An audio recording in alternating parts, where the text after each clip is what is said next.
안녕하십니까. 우리한 목사입니다. 우리가 확신을 가지고 예수님을 믿어야 되겠죠. 또 하나님도 정말 확신을 가져야 됩니다. 그런데 문제는 이 확신을 가진 사람들이 편협해지고 또 교만해질 수 있다는 것입니다. 이것을 경계하면서 우리가 확신 가운데 점점 더 겸손하고 이해가 넓어지는 사람이 될 수 있기를 바랍니다. 오늘 말씀은 욥기 18장 1절에서 4절 21절입니다.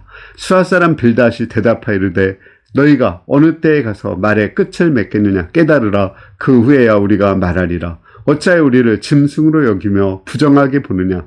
울분을 터뜨리며 자기 자신을 찢는 사람아, 너 때문에 땅이 버림을 받겠느냐. 바위가 그 자리에서 옮겨지겠느냐. 21절 참으로 불의한 자의 집이 이러하고 하나님을 알지 못하는 자의 처소도 이러하니라.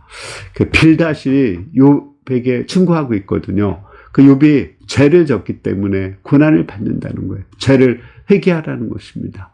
그는 죄를 지은 자는 고난을 받는다, 이런 확신을 가지고 있는 거예요.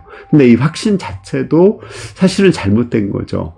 물론 죄 때문에 고난을 받는 사람이 있어요. 그렇지만 죄가 없어도 고난을 받는 사람도 있고, 오히려 하나님이 사랑하기 때문에 작은 죄에도 하나님이 더 큰 훈련을 주시는 분도 있습니다. 그 역사가 그것을 증명하죠. 하나님이 가장 사랑하는 이스라엘 민족이 얼마나 큰 고난을 받았습니까? 하나님이 사랑하는 예수님이, 독생자 예수님이 얼마나 큰 고난을 받았습니까?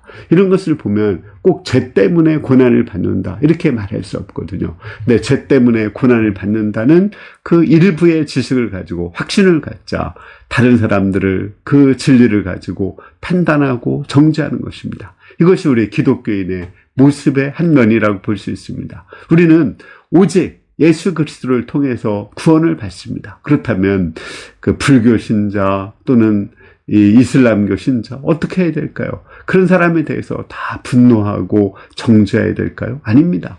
우리는 분명히 예수님을 통해서 구원받는다는 확신을 가지고 있지만, 또 그들은 멸망받는다는 것을 알고 있지만 오히려 그들을 존중하고 불쌍히 여기고 사랑하고 품어야 됩니다. 그렇다고 우리가 그들의 종교를 동조하는 것은 아닙니다. 그렇지만 그들을 이해하고 사랑하고 품는 것, 이것이 맞는 것입니다.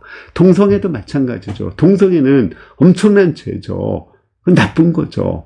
하나님께 멸망받을 죄입니다. 그러나 동성애자 자체를 존중히 여겨야지, 동성애자 자체를 판단하고 비판하고 멀리해서는 안 되는 것입니다. 이것이 우리가 가져야 될 겸손이고 이해고 아량인 것입니다.